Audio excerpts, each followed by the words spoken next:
Kami lah 100. Apanya 100, Bu? Satu pondok, jadi dua biarlah kan kurang 150. Kalian kayak satu belanja.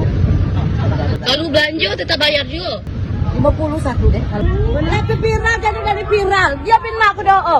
Dan kau udah tahu ku. Viral, pengunjung numpang istirahat dimintai Rp200.000 di Pantai Panjang Bengkulu, merasa dirampok.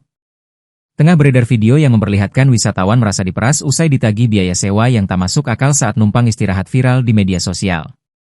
Berdasarkan keterangan unggahan, kejadian tersebut terjadi di Pantai Panjang, Bengkulu. Video tersebut viral usai salah satunya diunggah oleh akun Facebook jurnalis Bengkulu. Berdasarkan video rekaman yang beredar, para wisatawan tak terima ketika tiba-tiba mereka ditagih seorang wanita uang yang tak masuk akal hanya untuk sewa pondok saat menumpang untuk istirahat. Terdengar kedua pihak sempat bernegosiasi. Dikatakan wanita itu, karena para pengunjung tersebut tak berbelanja maka ia meminta uang Rp200.000